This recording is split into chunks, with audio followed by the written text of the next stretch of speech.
हाय दोस्तों, मैं प्रयागराज शर्मा। मैं आज बात करूंगा दोस्तों बिटवीनस मैकेडम लेयर पार्ट 1 के बारे में। दोस्तों आज हम देखेंगे ministry of road transportation and highway में बिटवीनस मैकेडम लेयर के बारे में क्या बताया गया है दोस्तों। तो आइए देखते हैं। क्लॉज 504 में बिटवीनस मैकेडम के बारे में बताया गया है इसमें। तो आप जाएंगे क्लॉज 504.1 में, तो उसमें बताया गया कि किस तरह से हम बिटवीनस मैकेडम का कार्य करते हैं, उसमें क्या क्या शामिल रहता है, उसकी थिकनेस क्या रहती है दोस्तों। तो इसमें लिखा हुआ है this work shall consist of construction in a single courses having 50 mm to 100 mm thickness or in multiple courses of compacted crushed aggregates premixed with a bituminous binder on a previously prepared base to the requirements of these specifications. Since the bituminous macadam is an open graded mix, there is a potential that it may trap water or moisture vapor within the pavement system. Therefore, adjacent layer shoulders should have proper drainage quality to prevent moisture induced damage to the BM.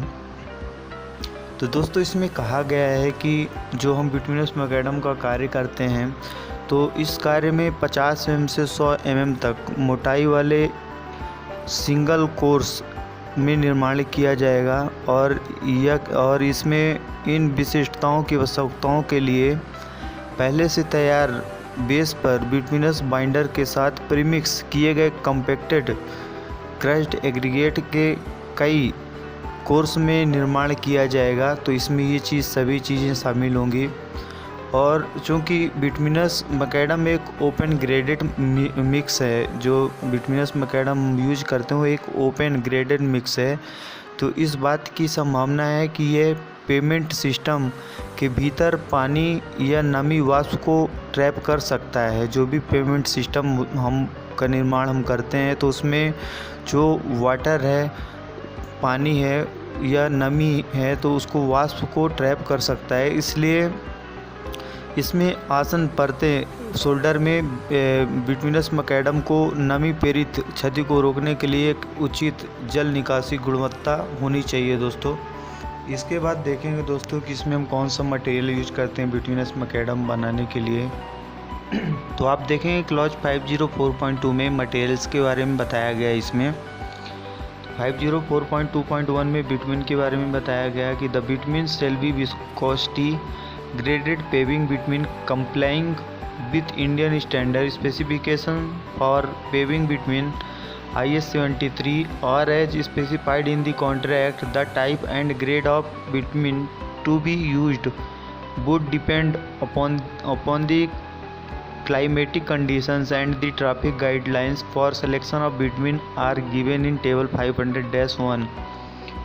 तो दोस्तों इसमें कहा गया है कि जो हम between use करेंगे बिटवीनस मैकेडम में, तो उसके बारे में इसमें बताया गया है कि जो बिटवीन है वो IS 73 में जैसा बताया गया है उसके अनुसार होगा, या कि कॉन्ट्रैक्ट में जैसा दिया गया है भारतीय मानक विशिष्टता के का अनुपालन करने वाले बिटवीन को viscosity graded paving first between होगा। और इसका जो प्रकार है और ग्रेड का उपयोग किए जाने वाले बिटवीन,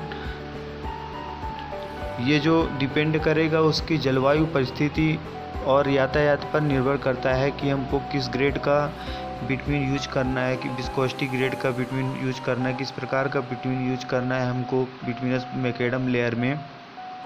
तो ये चीज़ उसके क्लाइमेटिक जो भी वहाँ की क्लाइमेटिक कंडीशन होगी, जलवायु परिस्थितियाँ और यातायात पर डिपेंड करेगा कि कितना यातायात वहाँ से गुजरता है, उस पर डिपेंड करेगा।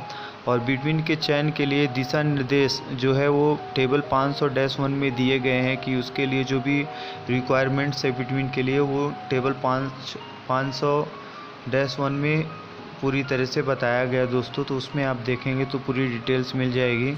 इसके बाद दोस्तों हम इसमें जो कोर्स एग्रीगेट यूज करते हैं बिटवीनस मैकेडम में, तो कोर्स एग्रीगेट किस प्रकार का होना चाहिए और उसमें कौन कौन से पार्टिकल्स होते हैं, तो इसके बारे में इसमें डिटेल्स बताई गई है दोस्तों। क्लॉज 504.2.2 में आप देखेंगे तो कोर्स एग्रीगेट्स के बारे में बताया गया और कहा गया कि the coarse aggregate shall consist of crushed rock, crushed gravel और other hard material retained on 2.36 mm sieve. It shall be clean, hard, durable, and cubical safe, free from dust and soft, organic, and other deleterious substances. The aggregate shall satisfy the physical requirements specified in Table 500-1, Table 500-6, where crushed gravel is proposed for use as aggregate not less than 90% by weight of the crushed material written on 4.75 mm sieve shall have at least 2 fractured faces resulting from crushing operations before approval of the source. The aggregates shall be tested for stripping where the contractor's selected source of aggregates have poor affinity for bitumen. As a condition for the approval of that source, the bitumen shall be treated with approved anti-stripping agents as per the manufacturer's recommendations without additional payment. तो दोस्तों इसमें कहा गया है कि जो इसमें coarse aggregate रहेगा दोस्तों, वो क्रश्ड रॉक हो सकता है या क्रश्ड ग्रेवल्स या हार्ड मटेरियल्स से बना हुआ होगा, उससे बना हुआ होगा कोर्स एग्रीगेट, और जो 2.36 mm की सीव पे रिटर्न होगा। तो इस प्रकार का कोर्स एग्रीगेट हमें यूज करना, और जो क्लीन हो, हार्ड हो, ड्यूरेबल हो और क्यूबिकल शेप का हो, और जिसमें डस्ट और सॉफ्ट ऑर्गेनिक मटेरियल्स ना हो और कोई भी हानिकारक पदार्थ जिसमें उपस्थित ना हो। तो इस प्रकार का हमको कोर्स एग्रीगेट यूज करना है बिटुमिनस मैकेडम के लिए। और इसमें जो भी टेबल 500-6 में दिया गया है उसकी भौतिक आवश्यकताओं को पूरा करे, इस प्रकार का कोर्स एग्रीगेट हो। और जहाँ क्रश्ड हुई बजड़ी को एग्रीगेट के रूप में उपयोग के लिए प्रस्तावित किया जाता है, वहाँ 4.75 mm की चलनी पर रखी गई जो भी क्रश्ड मटेरियल्स है वो 90% तक उसमें पासिंग नहीं होना चाहिए। 90% तक वो मटेरियल जो है वो रिटर्न होना चाहिए 4.75 mm की सीव में। और इसमें इसके परिणाम स्वरूप कम से कम 2 फेसेस जो फ्रैक्चर फेसेस हैं वो होना चाहिए क्रश्ड, जो भी हम क्रश्ड मटेरियल यूज करेंगे।